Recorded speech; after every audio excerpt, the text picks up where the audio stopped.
Hello, this is Matthew Robert Payne. This is called Privately Rebuke a Brother, and if he repents, forgive him. And this should be a short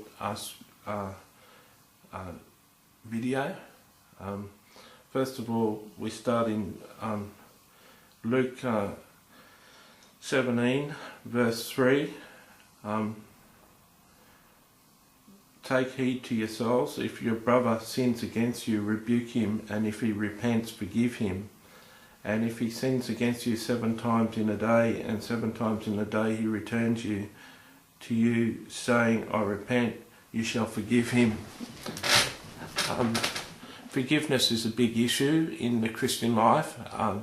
There's so many times in the Christian's life where you need to forgive.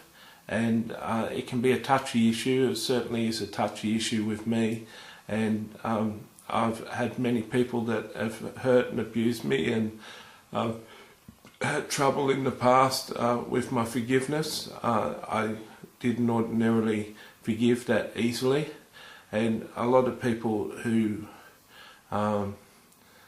sin against you don't repent and don't say sorry for what they do.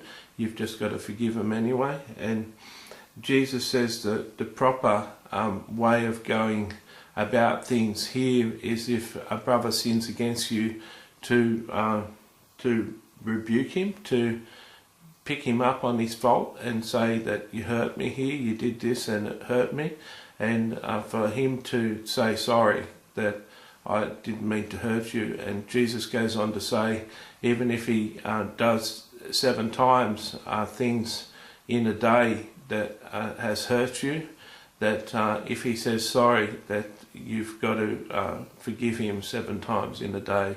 In other words, just keep on forgiving a person that's hurting you. Now, it's a touchy subject, like I said. It's hard to forgive. It seems the more that people have hurt you, the more of a resistance you have that can build up for you not to forgive.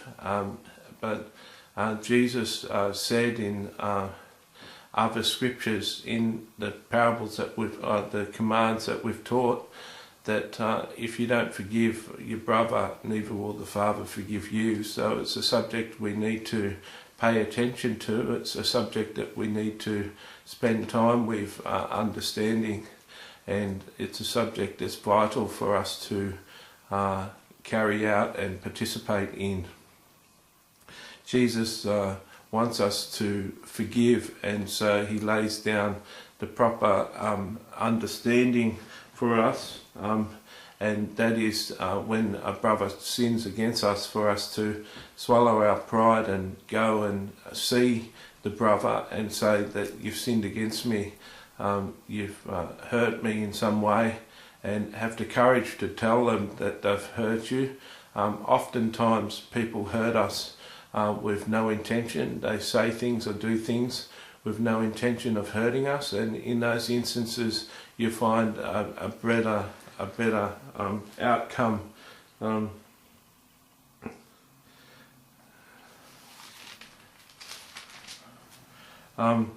In Matthew 18 verse 15 it says, moreover, if your brother sins against you, go and tell him his fault between you and him alone. If he hears you, you have gained your friend.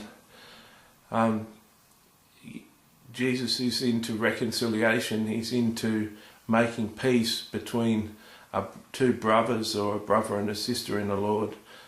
He's interested in making peace between all mankind, and he wants mankind to live in love. And so it's important that we follow what Jesus lays down here for us to do. And he tells us to go to a brother who's tell him his fault between him and you alone. First of all, let's understand that it's not time to bring up the fault that a person has done to you when there's company around. The first instance of bringing the fault to the surface is for you to take the person aside and tell them of the fault that they've committed against you. It's not a time for you to take another person with you and say what the fault is and have a witness. It goes on in verse 16, but if he will not here, take with you one or two more, that by the mouth of 2 or 3 witnesses every word may be established. So if your brother doesn't repent, with the first instance with just you can take another person with you for them to be a witness.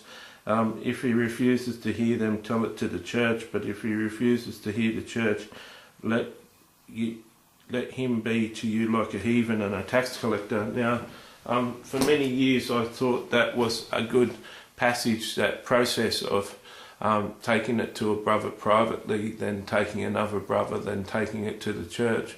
And one brother I had brought up before my pastors, and I thought that they were going to get rid of him out of the church because I thought that's what treating him like a heathen or a tax collector is.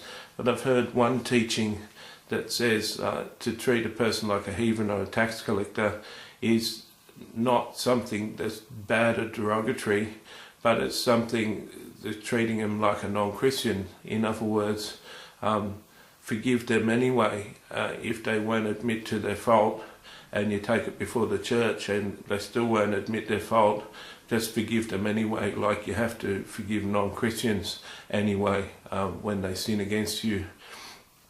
So whatever way you look at it, it's positive. Jesus wants reconciliation between the people of God and other people, and he's talking directly to us in this command, and he's saying for us to forgive, and we need to forgive.